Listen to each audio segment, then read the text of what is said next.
Story का नाम है डेविल की इनोसेंट गर्ल। ऐप तक हमने देखा। अति कुछ बोलती उससे पहले ही मायरा गुस्से उसे जोर का धक्का दे देती है। अचानक हुए इस हमले से अति संभाल नहीं पाती है और पीछे की तरफ गिरती है और इसी के साथ अति जोर से चीखती है। और अब आगे क्या होगा जानने के लिए बने रहिए मेरे साथ इस वीडियो में। दोस्तों, मेरी इस नई कहानी डेविल की इनोसेंट गर्ल का हर रोज नया वीडियो आता है, लेकिन पिछले कुछ दिनों से लग रहा है कि आप सबको ये कहानी पसंद नहीं आ रही।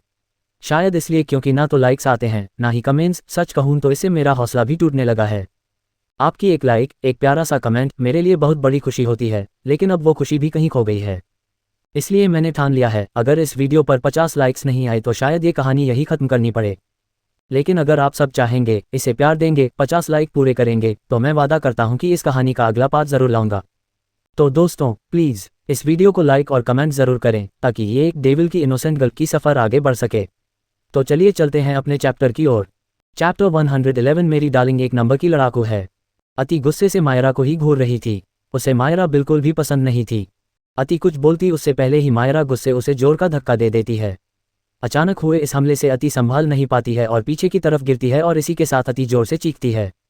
अति डर गई थी और डर से उसने कस के अपनी आंखें बंद कर रखी थी, लेकिन जब उसे एहसास हुआ कि वो गिरी नहीं है तो उसने धीरे से अपनी एक आंख खोली और खुद को सही सलामत देख उसने एक राहत की सांस ली और दूसरी आंख भी खोल दिया। अति की नज़रें सीधा इस इंसान पर गई जिसने उसे बड़े हिफाजत से संभाल रखा था। अति हैरानी से उसे ही देखने लगी। मैक्स थोड़ी टेंशन में बोला, आप ठीक तो है ना, आपको कहीं लगी तो नहीं? अति जल्दी से खड़ी हो गई और गुस्से से मायरा को देखने लगी और मैक्स से मायरा की शिकायत करते हुए बोली, भाई देखो ना, इसने मुझे धक्का दिया, आप ये बहुत गंदी है। मायरा अति को सही सलामत देख गुस्से से लाल होकर उसे ही देखने लगी। उसे अति पर बहुत गुस्सा आ रहा था।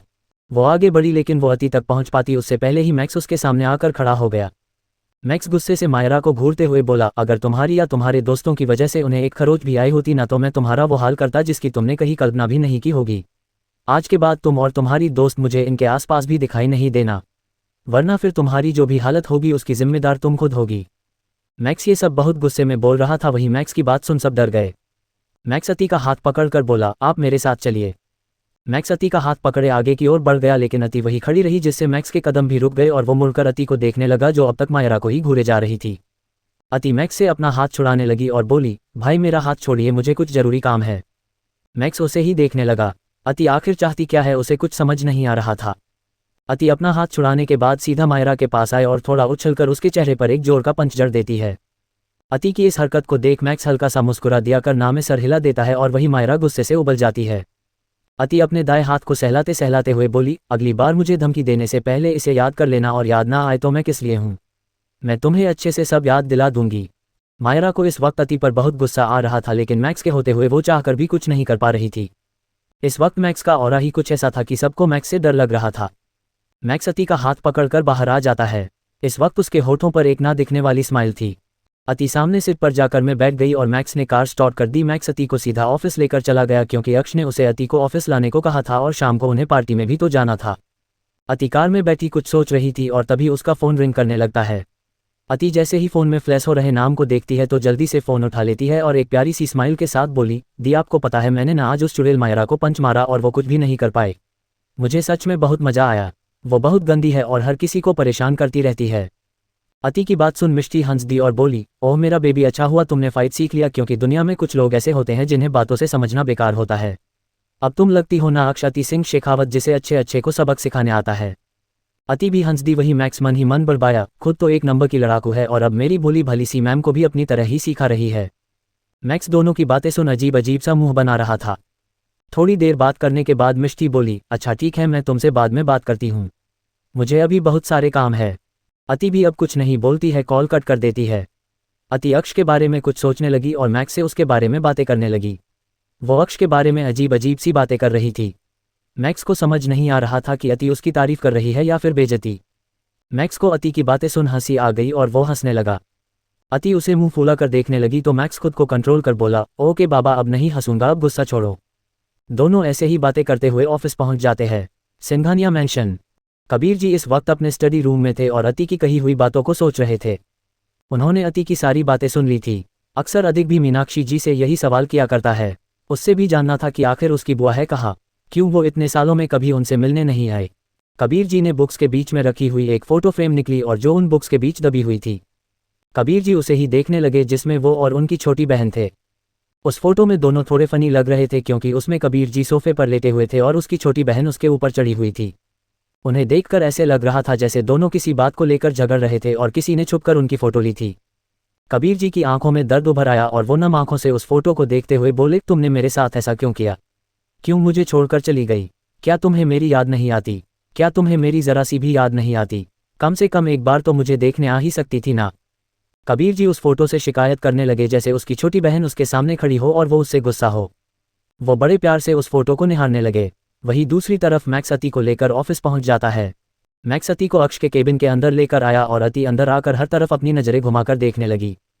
उसे अक्ष का ऑफिस और खासकर उसका ये केबिन बहुत पसंद आया था। अक्ष का केबिन बेहद खूबसूरती से डिज़ाइन किया गया था और वहाँ रखा हर एक छोटी से बड़ी चीज़ महद कीमती थी। अति चारों तरफ घूमते हुए मैक्स से बोली, वाह भाई, ये कितना खूबसूरत लग रहा है। डेविल को तो यहाँ बहुत मजा आता होगा ना। अब समझ आया क्यों वो बार बार ऑफिस आ जाते हैं। अगर इतना सुंदर ऑफिस हो तो किसे बार बार देखने का मन नहीं करेगा। अति की बचकानी बातें सुन मैक्स हंस देता है।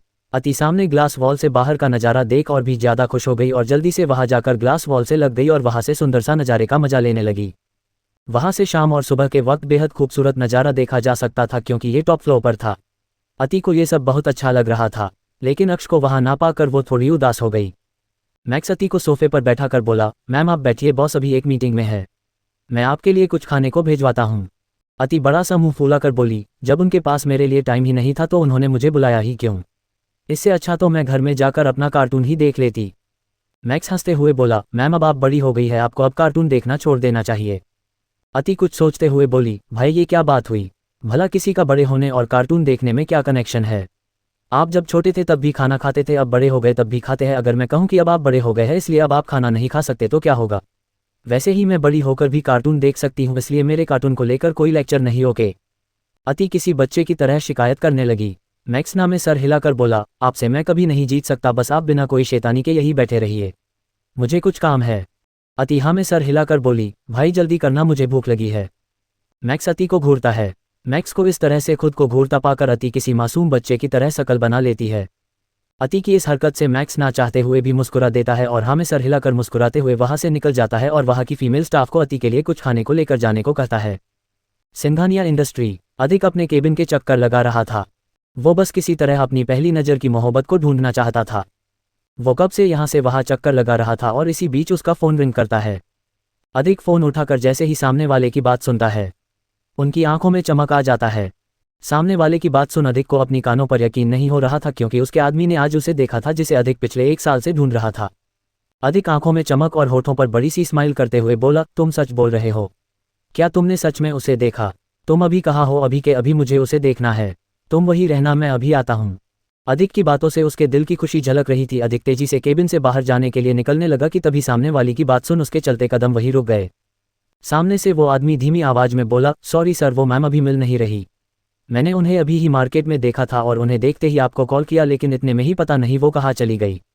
अधिक की सारी खुशी धारी की धारी रह गई और उसे इस वक्त उस आदमी पर बहुत गुस्सा आ रहा था। उसने ना जाने कितनी कोशिश की थी, तब जाकर अब उसे उसकी खबर मिली थी।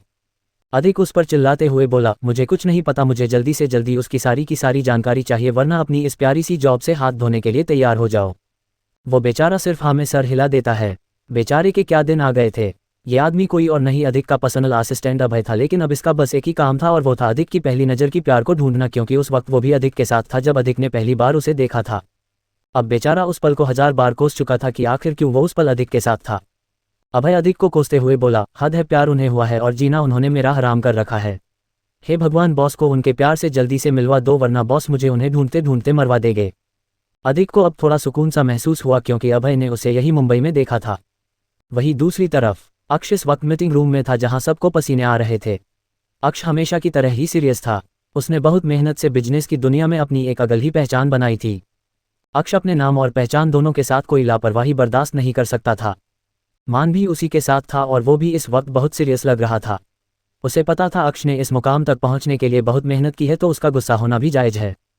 वही अति की आंखें चमक रही थी क्योंकि उसके सामने वाली कॉफ़ी टेबल पर कई सारी खाने की चीज़ बड़े सलीके से सजाई गई थी। 2 फीमेल स्टाफ उसके सामने ही खड़ी थी और बिना पलके झपकाए अति को देखे जा रही थी। अति दिखने में ही बहुत मासूम लग रही थी। उन्हें अति का अक्ष के केबिन में होना कुछ हजम नहीं हो रहा था। वो ये जानना चाहती थी कि आखिर अति है कौन। अति खाने को देखकर बिना वक्त गंवाए उस पर टूट पड़ती है क्योंकि उसे अब तक भूख भी लगने लगी थी। वही अति की इस हरकत से उसके सामने खड़ी दो लेडी स्टाफ हैरान रह गई। चैप्टर 112 मुझे इतनी कैसे चढ़ गई कि मैं तुम्हें किस कर लिया। अति बिना कोई वक्त गवाए खाने पर टूट पड़ी। दोनों फीमेल स्टाफ हैरानी से कभी अति को देखती तो कभी कॉफी टेबल को, क्योंकि अति ने सब बिखेर दिया था और जहां तक वो अक्ष को जानती थी अक्ष को जरा सी भी गंदगी नहीं पसंद था। उन्हें ये भी समझ नहीं आ रहा था कि आखिर ये लड़की है कौन जो उसके बॉस के केबिन में बैठी है और इस तरह से बिहेव कर रही है। उन दोनों लड़कियों में से लड़की अपने सामने खड़ी लड़की से धीरे से बोली, ये दिखने में कितनी क्यूट और छोटी सी है, तुझे क्या लगता है ये कौन होगी? दूसरी धीरे से बोली, अगर बॉस के केबिन में है तो जरूर कोई खास ही होगी, पर जो भी हो ये बहुत क्यूट है, देखना इनका फेस देखकर ही पता चल रहा है ये कितनी इनोसेंट है, कहीं ये बॉस की गर्लफ्रेंड तो नहीं है ना। उद्धरण चिन्ह। उस लड़की की बात सुन उसके साथ खड़ी लड़की का मुंह ही बन गया। वो अति बहुत ध्यान से देखने लगती है और फिर कुछ सोचकर बोली, मुझे नहीं लगता बॉस की गर्लफ्रेंड इतनी इनोसेंट और क्यूट होगी। मुझे तो लगता है उनकी गर्लफ्रेंड उन्हीं की तरह ही होगी, तेज तर्रार, बिल्कुल किसी आग के गोले की तरह जैसे बॉस है। वो दोनों अति को देख मन ही मन कई सारे बातें सोचने लगी, लेकिन उन्हें इतना तो अंदाजा हो गया था कि अगर अति अक्ष के केबिन में है तो जरूर ये अक्ष के लिए खास होगी। अति का जब पेट भर गया तो वो किसी आलसी की तरह सोफे पर फैल गई और दोनों को देखकर बोली, वाह ये बहुत टेस्टी था, लेकिन अब मेरा टमी पूरा फूल हो चुका है। दोनों अति की बात पर मुस्कुरा देती है। अति आराम से फैलकर अपने फ़ोन में गेम खेलने लगी। दोनों जल्दी जल्दी सब क्लीन करने लगती है और वहां से चली जाती है। काफ़ी टाइम हो गया लेकिन अक्ष नहीं आया। अति वैसे ही गेम खेलते खेलते ही सो गई। अधिक का दिल तो जैसे खुशी से उछलकर बाहर ही आने वाला था। वो इस वक्त उसी के ख्यालों ने खोया हुआ था। थोड़ी देर बाद अक्ष मीटिंग से फ्री होकर अपने केबिन में आता है तो उसकी नज़र सबसे पहले अति पर जाती है जो अजीब तरह से सोफे पर सोई हुई थी। अक्ष अति को सही करते हुए बोला, पता नहीं ये कब बड़ी होगी। लक्ष्य को हमारा बेबी चाहिए, लेकिन उसे कौन बताए, उनकी भाभी खुद अभी बच्ची है, इसलिए तो ये अब भी मेरी वही लिटिल गर्ल है। अक्ष वहीं पर बैठा एकटक अति को देखने लगा और बड़े प्यार से उसके बालों को सहलाने लगा। वही अक्ष के टच का एहसास पाकर अति धीरे से उठकर बैठ गई और अक्ष को देखने लगी। अक्ष उसके बिखरे बाल सही करते हुए बोला, क्या हुआ, ऐसे क्यों देख रही हो? चलो उठो, घर जाना है, आज एक पार्टी है और तुम्हें भी मेरे साथ जाना है। पार्टी वाली बात सुन अति खुशी हो गई। थोड़ी देर बाद अक्ष अति के साथ बाहर आता है और मैक्स बाहर उनका ही वेट कर रहा था। तीनों कार में जाकर बैठ गए और मैक्स जल्दी से कार स्टार्ट कर देता है। थोड़ी ही देर में उनकी कार रॉयल विला के सामने आकर रुकी और अति जल्दी से बाहर आए और अपने कमरे की ओर चल दी, क्योंकि उसे अभी ये सोचना था कि उसे पार्टी में क्या पहनकर जाना है। अक्ष भी उसके पीछे पीछे ही कमरे के अंदर आया। अभी पार्टी के लिए टाइम था तो अक्ष फ्रेश होकर स्टडी रूम में चला गया। लगभग 2 घंटे बाद अक्ष अपने रूम में आया, लेकिन अति उसे कहीं दिखाई नहीं दी। अक्ष समझ गया अति कहाँ होगी। वो जैसे ही क्लोजेट रूम में गया, अपने सामने का नाराज देख उनकी आंखें छोटी हो गई, क्योंकि अति ने पूरे कपड़े बिखरे दिए थे। उनसे समझ नहीं आ रहा था कि क्या पहनूं और इसलिए वो सबको एक एक कर देखने लगी। अक्ष अति की इस हरकत से परेशान होकर बोला, ये क्या हरकत है वाइफी, तुम्हें सारे कपड़े क्यों फैला रखे हैं? अति अक्ष को बिना देखे ही बोली, आप चुप रहिए, मुझे डिस्टर्ब मत कीजिए, ये ना सब आपकी वजह से हो रहा है। अगर आपने पहले बता दिया होता कि हम पार्टी में जा रहे हैं तो मैं पहले ही ड्रेस सोच कर रखती, लेकिन आपने मुझे बताया नहीं और अब मेरे पास ज़्यादा टाइम भी नहीं है। अक्ष अति को घूरने लगा और उसे कंधे से पकड़कर अपने साइड टर्न कर बोला, मैंने तुम्हारे लिए पहले ही ड्रेस मांगा लिया है तो इतना टेंशन लेने की जरूरत नहीं है। अति के होठों पर प्यारी सी मुस्कान खिल गई और वो जल्दी से अक्ष का टाई पकड़कर खींचती है। अति अक्ष को किस करना चाहती थी, लेकिन वो अक्ष से हाइट में बहुत छोटी थी, इसलिए उसने अक्ष की टाई ही खींच ली। अति की इस तरह से अक्ष उसे घूरने लगता है तो अति उसे झुकने का इशारा करती है। अक्ष हल्का सा झुक जाता है और अति जल्दी से उसके दोनों गालों को किस कर बोली, I love you so much, आपको पता है आप ना बहुत बहुत ज़्यादा वाले अच्छे हो, इसलिए मैं आपसे बहुत बहुत ज़्यादा वाला प्यार करती हूँ। इतना बोल अति फिर से अक्ष के गालों पर किस कर लेती है और एकटक अक्ष को देखने लगती है। अक्ष के चेहरे पर एक सुकून सा छा जाता है और होठों पर एक ना दिखने वाली स्माइल आ जाती है। अक्ष अति के होठों पर हल्का सा किस कर बोला, अब चलो जल्दी से रेडी हो जाओ। अति हमें सर हिला देती है। वही नील और लक्ष्य रेडी हो चुके थे। मैक्स भी रेडी था, मान किसी काम से बाहर गया हुआ था, वो सीधा पार्टी में जाने वाला था। सब रेडी होकर नीचे बातें कर रहे थे कि तभी उनकी नज़र रेडी होकर नीचे आते अक्ष और अति पर गई। अक्ष ने अति का हाथ पकड़ रखा था और अति भी प्यारी सी मुस्कान बिखेर उसके साथ चल रही थी। अति ने ब्लू कलर का ड्रेस पहन रखा था और अक्ष के भी ब्लू कलर का बिजनेस सूट पहन रखा था। इसे देखकर ही कोई बता सकता था कि दोनों कपल ड्रेस है जिसे अक्ष ने ही मंगाया था। सब बहुत खुश हो गए। लक्ष्य हर बार की तरह उछलते हुए अति के पास आया और बोला, वाह भाभी, आज तो आप दोनों कमाल के लग रहे हो, आज तो सब आपको देखकर जल जाएंगे। अब नील कहाँ पीछे रहने वाला था। वो जैसे ही कुछ बोलने को हुआ कि अक्ष उससे पहले ही बोला, अगर तारीफों के फूल बांधना हो गया हो तो चले, टाइम हो गया है। सबका मुंह ही बन जाता है। अक्ष सबको इग्नोर कर अति का हाथ पकड़कर आगे बढ़ जाता है।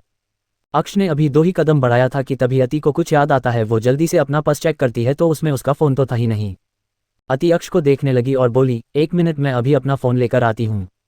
अक्ष कुछ कहता उससे पहले ही अति भागते हुए ऊपर अपने कमरे की तरफ चली जाती है। अति काफ़ी तेज रफ्तार से गई थी और उतनी ही तेज रफ्तार से नीचे आने लगी। उसे पार्टी में जाने की कुछ ज़्यादा ही जल्दी थी जो उसकी हर एक हरकत बता रही थी। अति की इस हरकत को देख लक्ष्य टेंशन में बोला, भाभी आराम से लग जाएगी। अति अपनी दांत दिखाते हुए हंस दी और जल्दी से नीचे आकर अक्ष के पास खड़ी हो गई। सब बाहर आते हैं। अक्ष अति के साथ कार में बैठ जाता है और मैक्स भी कार ड्राइव करने लगता है और उसके पीछे ही लक्ष्य और नील भी निकल जाते हैं। 1 घंटे बाद उनकी कार एक बड़े से बंगले के बाहर आकर रुकी। अति अपनी चमकी आंखों से बाहर देखने लगी, लेकिन वो निकलती उससे पहले ही अक्ष ने उसका हाथ पकड़ लिया। अति ना समझी से उसे ही देखने लगी।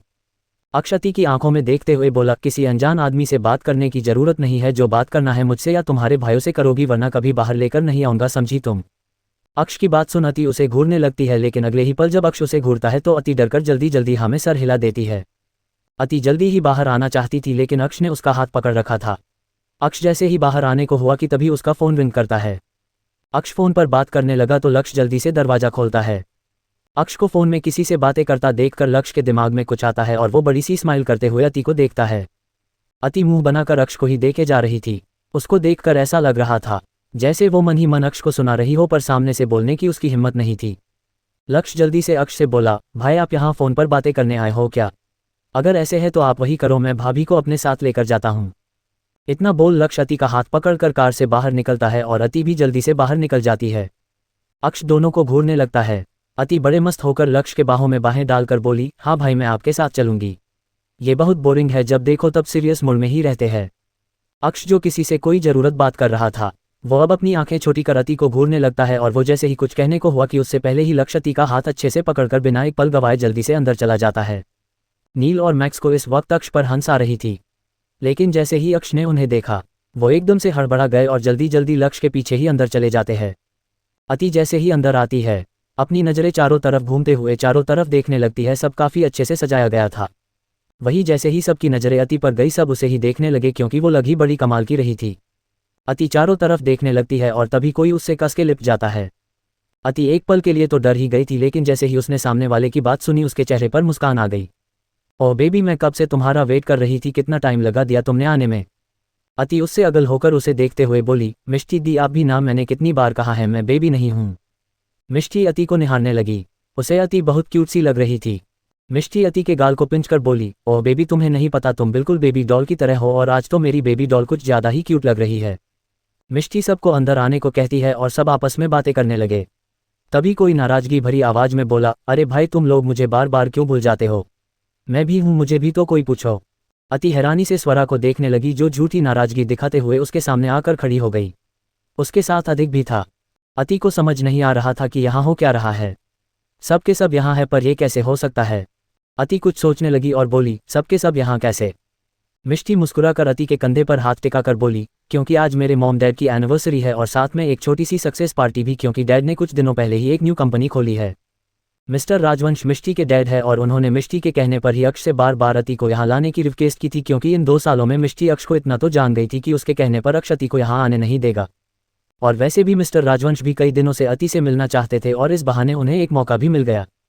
सब आपस में बातें करने लगे और वही कोई था जिसकी नज़रें कब से अति पर ही टिकी हुई थी। अक्ष जैसे ही अंदर आया उसकी नज़रें अति को खोजने लगी और जैसे ही अति उसे दिखी तो वो अति की तरफ बढ़ गया, लेकिन उससे पहले ही मिस्टर राजवंश उसके सामने आकर खड़े हो गए। वो अक्ष को यहाँ देख काफ़ी ज़्यादा खुश लग रहे थे और मुस्कुरा कर बोले, मुझे लगा नहीं था तुम आओगे, पर तुम्हें देखकर अच्छा लगा। अक्ष बिना किसी भाव के बोला, आपको पता है मुझे बातें घुमा फिरा कर करनी नहीं आती, और रही बात यहाँ आने की तो आप भी जाने हैं कि मैं यहाँ क्यों आया हूँ। आप मेरे डैड के काफ़ी क्लोज थे। उद्धरण चिन्ह। अक्ष की बात सुनकर दोनों ही मुस्कुरा दिए, क्योंकि वो अक्ष को अच्छे से जानते थे। मिसेज राजवंश मुस्कुरा कर बोली, तुम बिल्कुल अपने डैड पर गए हो, उन्हें भी ज़्यादा बात करना पसंद नहीं था। वैसे मैंने मिष्टी से तुम्हारी वाइफ के बारे में काफ़ी कुछ सुन रखा है। मुझे ये जानकर बहुत अच्छा लगा कि तुमने शादी कर ली है। मैं बहुत दिनों से उससे मिलना चाहता था। अक्ष अब कुछ नहीं कहता तो दोनों उसे पार्टी एंजॉय करने को कहकर वहाँ से चले जाते हैं। कई सारे बिजनेसमैन अक्ष से बात करना चाहते थे, लेकिन अक्ष उस सभी को इग्नोर कर एक साइड में खड़ा होकर ड्रिंक कर रहा था और उसकी नज़रें तो सिर्फ अति पर टिकी हुई थी। अधिक अक्ष के पास चला गया जो अति को ही दूर से घूर रहा था। अधिक अक्ष के कंधे पर हाथ रखकर बोला, यार ऐसे मत घूर, नज़र लग जाएगी। अक्ष अति से अपनी नज़रें हटाकर अधिक को घूरता है तो अधिक मुंह बनाकर बोला, यार अब इस तरह देखकर मुझे डरा मत और प्लीज़ पार्टी एंजॉय कर। अधिक वेटर से एक वाइन की ग्लास ले लेता है और ड्रिंक करने लगता है। अब नील, लक्ष्य और मैक्स भी उसके पास आ जाते हैं। अधिक ने अभी कुछ ही घुट पिया था कि तभी उसकी नज़र सामने से आती एक लड़की पर गई और उस लड़की को देखते ही अधिक की आंखें हैरानी से बड़ी बड़ी हो गई और उसके मुंह में भरा हुआ सारा वाइन बाहर आ गया। अधिक अपनी पलकें बार बार झपकाने लगा और हैरानी से भरी हुई आवाज़ में बोला, यार अभी तो मैंने एक गिलास भी खत्म नहीं की और मुझे इतनी कैसे चढ़ गई। बाकी दिन तो पूरा बोलत ही पी जाता था लेकिन फिर भी मुझे इतनी नहीं चढ़ती थी, फिर आज कैसे। जरा देखना, मैं खुली आंखों से ही कितना प्यारा सा ड्रीम देख रहा हूँ। अधिक की बात सुन सब अधिक को देखने लगे लेकिन अधिक की नज़रें तो किसी पर अटक सी गई थी। चैप्टर 113, यही तुम्हारी भाभी है मेरी दिल की चोरनी। अधिक हैरानी से आंखें फाड़े सामने से आती लड़की को देख रहा था। उस लड़की को देख अधिक की आंखों में चमक आ गई थी। एक लड़की पिंक कलर का गाउन पहने हुए अंदर की तरफ आ रही थी। उसकी बड़ी बड़ी आंखों में हल्की हल्की काजल लगी हुई थी और कमर तक को लंबे सिल्की बाल थे। हल्के पिंक होठों पर बड़ी ही प्यारी सी स्माइल थी जो किसी को भी अपनी तरफ खींच ले।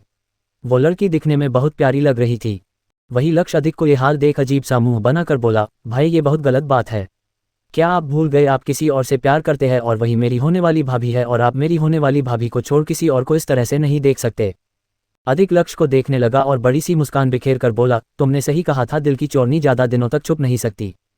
सब अधिक को ही देखने लगे तो अधिक अपने सीने पर हाथ रख बोला, यार यही तुम्हारी भाभी है मेरे दिल की चोरनी। पूरे 1 साल बाद दिखी है, हाय क्या लग रही है यार। अधिक फिर से उस पर अपनी नज़रें गाड़ा देता है। वही अधिक की बात सुन सब एक दूसरे को देखने लगे और अधिक का ये हाल देख हंस दिए। अब सब उसे ही देखने लगे। वो लड़की सच में बहुत प्यारी लग रही थी। वो लड़की धीरे कदमों से अंदर आए और एक साइड खड़ी होकर इधर उधर देखने लगी। उसे देखकर ऐसा लग रहा था जैसे वो थोड़ा घबराई हुई है। अधिक जैसे ही उसके पास जाने को हुआ कि तभी मिष्टी उसके पास जाकर उसके गले लग गई और बोली, अरे यार आस्था, तुमने कितना टाइम लगा दिया, तुम्हें पता है मैं तुम्हारा कब से वेट कर रही थी। अब यहाँ खड़ी क्यों हो, आओ चलो मैं तुम्हें सबसे मिलवाती हूँ। अधिक के कदम वही रुक गए और अधिक अब और खुश हो गया कि मिष्टी उसे जानती है। अब उसका काम आसान हो गया था। नील, लक्ष्य और मैक्स तो कभी आस्था को देखते तो कभी अधिक को। उन्हें इस वक्त अधिक पर बहुत हंसी आ रही थी। तीनों मिलकर अधिक को छेड़ रहे थे कि तभी उसकी नज़र किसी पर गई और उसे देखते ही उन सभी का मुंह बन गया।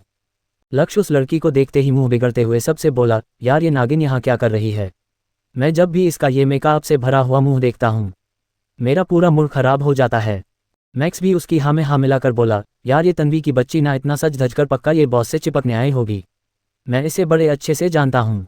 अधिक का मूड भी उसे देख थोड़ा खराब हो गया था।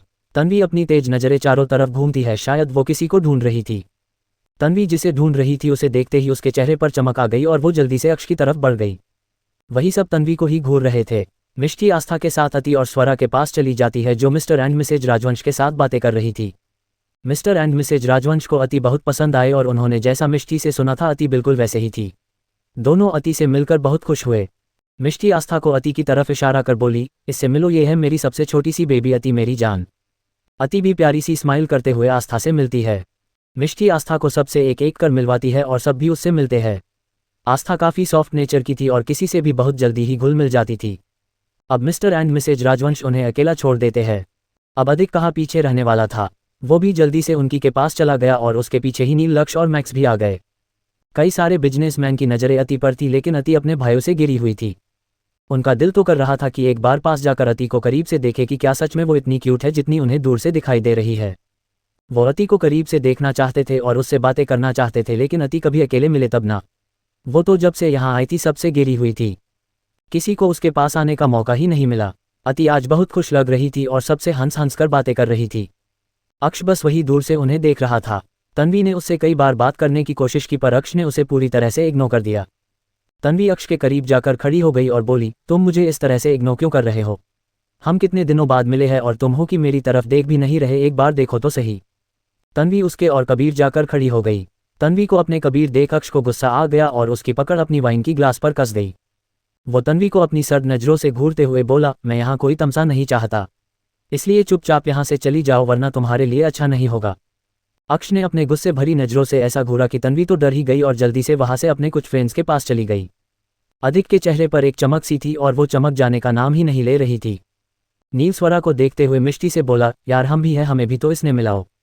स्वरा घूर कर नील को देखने लगी तो नील मुस्कुरा दिया और अपने बालों को बड़े स्टाइल से हाथ फेरते हुए धीरे से स्वर को आंख मार दी। स्वरा मुंह खोले नील को देखने लगी और तुरंत उससे अपनी नज़रें फेर लेती है। मिष्टी उन सब से आस्था को मिलवाती है। अधिक जैसे ही आस्था का नाम सुनता है उसके चेहरे पर बड़ी सी स्माइल आ जाती है। अधिक मन ही मन मुस्कुराते हुए बोला, अधिक और आस्था, वाह हमारा नाम भी साथ में कितना प्यारा लगता है। सोचो हमारी जोड़ी कितनी प्यारी लगेगी। लक्ष्य, नील और मैक्स तीनों उसके मन को, बातों को, उसके चेहरे पर झलक रही खुशी से साफ देख पा रहे थे। अधिक चोरी चोरी आस्था को निहारने लगा। आज उसे बेहद सुकून मिल रहा था। अब तक मान भी आ गया था और अक्ष के साथ खड़ा था। अक्ष मान को बोलने का इशारा करता है तो मान एक गहरी सांस लेकर बोला, बॉस मिस्टर सिंह इंडिया आ चुके हैं और आज आपसे मीटिंग ना हो पाने की वजह से काफ़ी गुस्से में है। अक्ष हल्का सा मुस्कुरा कर बोला, तो होने दो, तुम टेंशन क्यों ले रहे हो? तुम पार्टी में आए हो तो एंजॉय करो। मान हैरानी से अक्ष को देखने लगा जिसके चेहरे पर कोई भाव नहीं था। उसकी नज़रें सिर्फ अति पर टिकी हुई थी। मान कुछ सोचते हुए बोला, बॉस अगर उन्होंने कुछ गलत करने की कोशिश की तो मुझे पक्का यकीन है अगर अपने उन्हें ये डील नहीं दी तो वो जरूर कुछ ना कुछ तो करेगा। अक्ष बिना किसी भाव के वाइन की सिप लेते हुए बोला, ओह मान तुम इतना टेंशन क्यों लेते हो, चलो सबके साथ बातें करो, शायद इससे तुम्हारी ये फालतू की टेंशन कम हो जाए। दोनों भी अब सबके पास आ गए। अक्ष अति के पास जाकर खड़ा हो गया तो तन्वी जो दूर से अक्ष को ही निहार रही थी एकदम से जलने लगी। वही अति अपने में ही मस्त थी। अक्ष अति की तरफ झुका और उसके कान के पास जाकर धीरे से बोला, क्या बात है वाइफी, तुम तो यहाँ आते ही मुझे से दूर हो गई, जो बिल्कुल भी अच्छी बात नहीं है। अति जल्दी से बोली, नहीं नहीं, मैं कहाँ आपसे दूर हुई हूँ, आप ही मुझसे दूर खड़े थे। अक्ष कुछ बोलने ही वाला था कि उससे पहले ही अति बोली, मैं आपसे कभी दूर नहीं जा सकती और ना ही कभी जाऊंगी, अब प्लीज़ गुस्सा मत कीजिए। अति प्यारी सी भोली भाली शकल बनाकर अक्ष को देखने लगती है। उसे डर था कि कहीं अक्ष उससे गुस्सा ना हो जाए। अति की इस जवाब से अक्ष के चेहरे पर एक ना दिखने वाली स्माइल आ जाती है। थोड़ी देर आपस में ऐसे ही बात करने के बाद सब वहीं पर लगे टेबल के पास बैठ गए और वेटर उनका ऑर्डर लेने लगा। सब ने अपनी अपनी पसंद का खाना ऑर्डर किया और आपस में बातें करने लगे। अक्ष अति के पास वाली सीट पर बैठ गया और उसके साइड में मान और अधिक आस्था के साइड पर और नील स्वरा के साइड में और मैक्स मिष्टी के साइड में बैठा था। सबका ऑर्डर आ गया और सब जैसे ही स्टार्ट करने वाले थे कि तभी पता नहीं कहाँ से तन्वी बीच में टपक गई और अपने चेहरे बड़ी सी मुस्कान बिखेर कर बोली, मुझे भी भूख लगी है तो क्या मैं यहाँ बैठ सकती हूँ? लक्ष्य और नील ने अजीब तरह से उसे घूरने लगे। वो कुछ कह पाते उससे पहले ही अति बोल पड़ी, अरे आप पूछ क्यों रही है, बैठिए ना। सब अति को देखने लगते हैं क्योंकि कोई भी तन्वी को यहाँ बैठने नहीं देना चाहता था, लेकिन हमारी मासूम सी अति को कहाँ पता था कि सब तन्वी के नाम से ही चिढ़ते थे। अति तो सबको अपनी तरफ ही समझी थी, उसे कहाँ पता था तन्वी के इरादे। तन्वी अक्ष के साथ बैठना चाहती थी लेकिन उसके पास वाली चेयर में अति बैठी थी। अक्ष ने अति की चेयर को खुद की चेयर के करीब कर रखा था। अति बड़ी सी स्माइल करते हुए अक्ष के साथ बैठी थी। तन्वी को अब अति पर गुस्सा आने लगा। वो आस्था के पास गई और उसे देखते हुए बोली, तुम यहाँ से उठो, मुझे यहाँ बैठना है। तन्वी की बात सुन आस्था जैसे ही उठने को हुई अधिक उसका हाथ पकड़ लेता है। आस्था उसे ही देखने लगी। अधिक आस्था को देखने लगा और बोला, तुम यहाँ से कहीं नहीं जाओगी, तुम यहीं बैठोगी। आस्था बस अधिक को देखते ही रह गई। उसे समझ नहीं आ रहा था कि अधिक ऐसा क्यों कर रहा गई। जब अधिक को इसका एहसास हुआ कि उसके आस्था का हाथ पकड़ रखा है तो वो मन ही मन खुश हो गया। आस्था धीरे से उससे अपना हाथ छुड़ाने लगती थी और बोली, मेरा हाथ। अधिक ने एक नज़र अपने हाथ को देखा जिसमें इस वक्त आस्था का हाथ था। आस्था की बात सुन उसे ना चाहते हुए भी आस्था का हाथ छोड़ना पड़ा। अधिक तन्वी को घूरते हुए, ये अपनी जगह से क्यों उठेगी? तुम लेट आए हो इसलिए जहां जगह खाली है वहां बैठ जाओ। तन्वी गुस्से से अधिक को देखने लगी लेकिन इससे अधिक को जरा सा भी फर्क नहीं पड़ा। वही आस्था तन्वी को गुस्से में देख घबरा गई। वही अधिक जब आस्था को इस तरह से घबराता हुए देखता है तो उसे अच्छा नहीं लगता। उसे अब तन्वी पर गुस्सा आने लगता है और वो घूरकर तन्वी को देखने लगता है। अक्ष बस चुपचाप सारा तमाशा देख रहा था, लेकिन उसने कुछ भी नहीं कहा और अति को देखने लगा जो तन्वी को ही आंखें छोटी कर देख रही थी। अति को भी तन्वी का इस तरह से आस्था से बात करना पसंद नहीं आया था। अति तन्वी को घूरते हुए अक्ष से बोली, ये कैसे आस्था को घूर रही है, मुझे ये बिल्कुल भी पसंद नहीं आई। अति की इस बात को सुनकर भी अक्ष कुछ नहीं कहता है। उसे तो तन्वी पहले से ही पसंद नहीं थी लेकिन फिलहाल वो कोई भी तमाशा नहीं करना चाहता था। वही अति की ये बात सबने सुन ली थी और मन ही मन मुस्कुरा रहे थे। लक्ष्य भी यही कहना चाहता था लेकिन उससे पहले ही उसकी भाभी ने ये बात कह डाली इसलिए वो बहुत खुश था। वही तन्वी गुस्से से लाल होकर अति को घूरने लगती है। उसे अति पर बहुत गुस्सा आ रहा था। चैप्टर 114 हाय ये मोहब्बत भी क्या चीज़ होती है।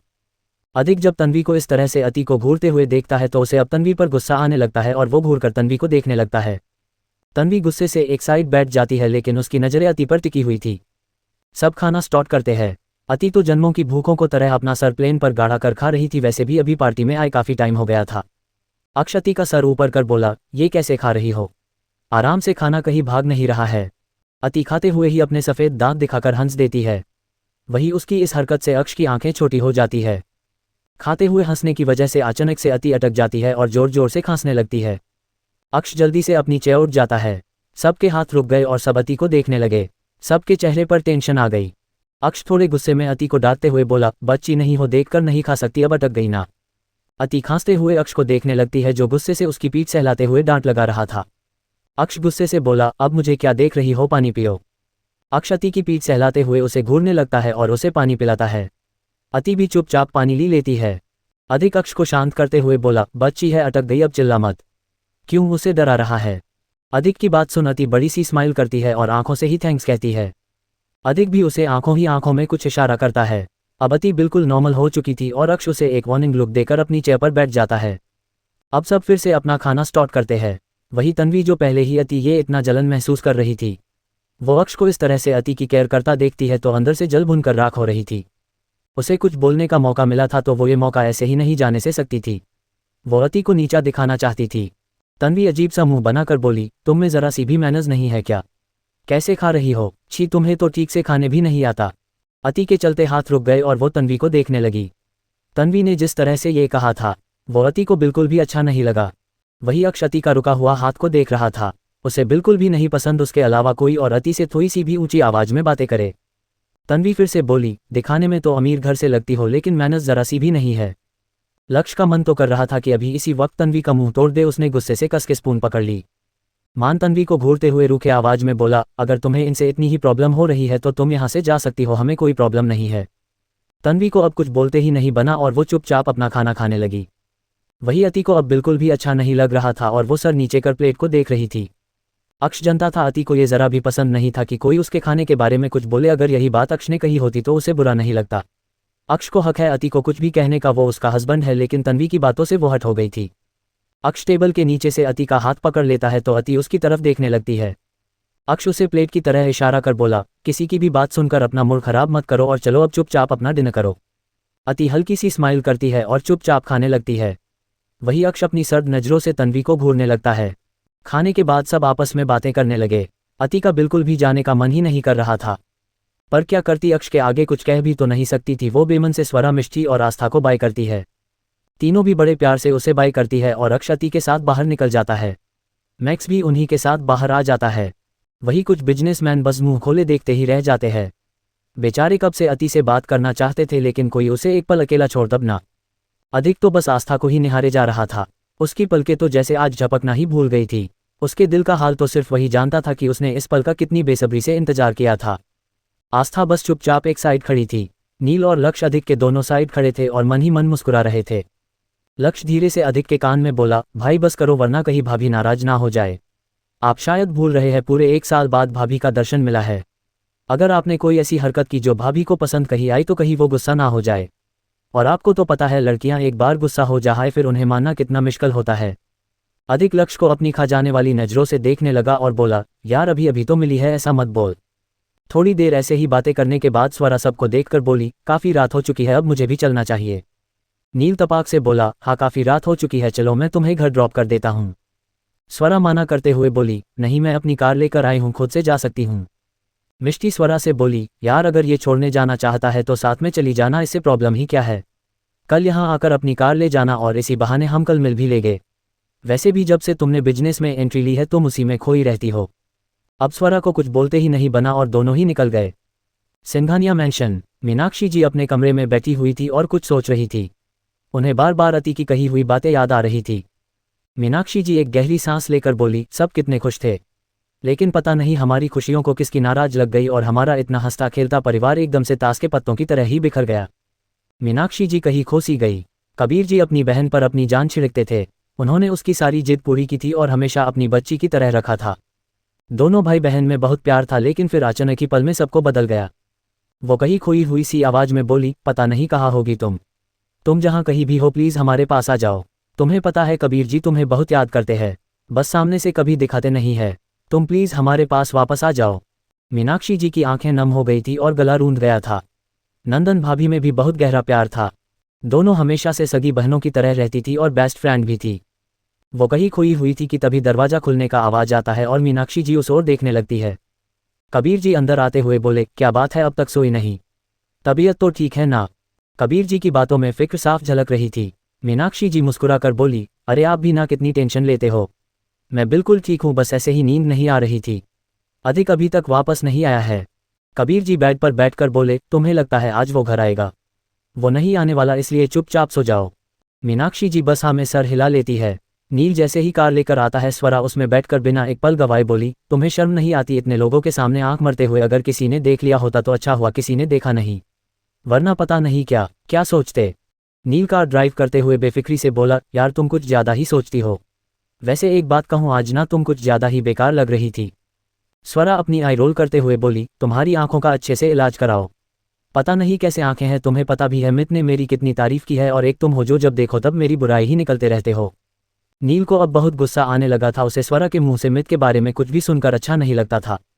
ये जलन थी या फिर कुछ और पता नहीं, लेकिन जब कभी भी स्वरा मित की बात करती थी उसे बहुत गुस्सा आता था। स्वरा अपने आप को कार की मिरर में देखने लगी। वो आज काफ़ी खूबसूरत तो दिख रही थी, पता नहीं नील को बेकार क्यों लगी। स्वरा मन ही मन यही सोच रही थी। स्वरा नील की तरफ देखने लगी और बोली, एक बार अच्छे से देखो, क्या पता तुम्हें मैं सही से दिखाई दूं। नील एक नज़र स्वरा को देखकर फिर से सामने देखने लगा और ड्राइव करते हुए बोला, जैसी लगोगी वैसे ही कहूँगा ना, 1-2 बार या 4 बार या फिर 100 बार देखने से भी जैसी हो वैसे ही लगोगी। अब तुम्हारे मुझ पर गुस्सा करने से कुछ नहीं होगा। नील बोल कुछ और रहा था लेकिन उसके चेहरे के भाव कुछ और ही बता रहे थे। उसे स्वरा का बार बार मित के बारे में बात करना पसंद नहीं आता था। स्वरा एक नज़र मिरर में अपने आप को देखकर बोली, अच्छी खासी तो लग रही हूँ, पता नहीं तुम्हें क्यों अच्छी नहीं दिख रही। छोड़ो, तुम्हें तो कुछ बोलना ही बेकार है। नील थोड़े गुस्से भरी आवाज में बोला, अब चुपचाप बैठी रहो और शांति से मुझे ड्राइव करने दो, वरना सीधा भगवान के पास जाओगी। स्वरा भी अब चुप होकर बैठ जाती है और अपने फ़ोन में कुछ देखने लगती है। वहीं दूसरी तरफ रॉयल विला, अधिक अपने दिल पर हाथ रख कर बैठा था और आस्था के ख्यालों में खोया था। उसका ये मजनू वाला हाल देख मान नील और लक्ष्य तीनों को उस पर हंसी आ जाती है और तीनों एक साथ जोर जोर से हंसने लगते हैं। लक्ष्य हंसते हुए बोला, हाय ये मोहब्बत भी क्या चीज़ होती है, पल में किसी को भी बदल देती है। अधिक उन तीनों को अपने कमरे से बाहर निकलते हुए बोला, मुझे परेशान मत करो और जाओ जाकर सो जाओ, मुझे नींद आ रही है। इतना बोल अधिक जल्दी से दरवाज़ा बंद कर देता है। वही तीनों बंद दरवाजे को घूरने के बाद अपने कमरे में चले जाते हैं। अक्ष का कमरा। अति इस वक्त बेड पर बैठी हुई थी और थकी हुई लग रही थी। उसके हाथ में बुक तो थी पर पढ़ने का मन नहीं था और तभी अक्ष अंदर आता है। अक्ष अति का चेहरा देखकर ही समझ गया था कि अति थक गई है। अक्ष बेड की तरफ अपने कदम बढ़ा देता है और उसके हाथ से बुक लेकर साइड में रख लेता है तो अति उसे ही देखने लगती है। अक्ष उसके सामने बैठ गया और बोला, वाइफी जान नींद आ रही है तो सोई क्यों नहीं अब तक? अति उसकी आंखों में देखते हुए बोली, क्योंकि मैं अपना वेट कर रही थी लेकिन आप हो क्या ही नहीं रहे थे। अक्ष अति के गालों को सहलाते हुए बोला, मुझे सोने से पहले एक गुड नाइट किस चाहिए। अति नींद भरी आंखों से उसे देखने हुए सिर्फ हाँ में पल के झपका देती है। अक्ष अति के होठों पर अपने होठ रखकर उसे किस करने लगता है। अति जल्दी से अपने दोनों हाथों को उसके सीने पर रख देती है। अति अक्ष अपने प्यार में खोए हुए थे। दोनों ही एक दूसरे को गहराई से किस कर रहे थे। अति के दोनों हाथ अक्ष के सीने पर था और अक्ष का एक हाथ अति के कमर पर तो दूसरा उसके गर्दन पर था। थोड़ी देर बाद अति अक्ष को खुद से दूर कर लंबी लंबी सांसें लेने लगी और अक्ष बस उसे ही देख रहा था। उसकी भी सांसें तेजी से चल रही थी। अक्ष उसके सर से अपना सर जोड़कर बोला, एक और चाहिए। अति जल्दी जल्दी ना में सर हिलाकर बोली, बस अब मैं थक गई। अक्ष कुछ बोलता उससे पहले ही अति जल्दी से बेड पर लेटकर अपनी आंखें बंद कर लेती है। अक्ष उसे ही घूरता है और ना में सर हिलाकर उसके साइड में आकर लेट जाता है। अक्ष उसको खुद से चिपका लेता है। अति के होठों पर अपने आप ही एक छोटी सी स्माइल छा गई। अति भी उससे किसी ग्लू की तरह ही चिपक जाती है। अक्ष अति की कमर पकड़कर उसे उठा लेता है और खुद के ऊपर लेटा देता है। अति मुस्कुराते हुए जल्दी से अक्ष के सीने में सर घुसाते हुए बोली, आपको पता है मैं आज बहुत ज़्यादा वाला थक गई हूँ, पर मुझे आपके साथ सोना था इसलिए मैं आपका वेट कर रही थी। इतना बोल अति उसे अच्छे से जकड़ लेती है। अक्ष अति के फोरहेड पर किस कर उसके बालों को धीरे धीरे सहलाने लगता है, जिससे अति के होठों पर बड़ी सी स्माइल आ जाती है।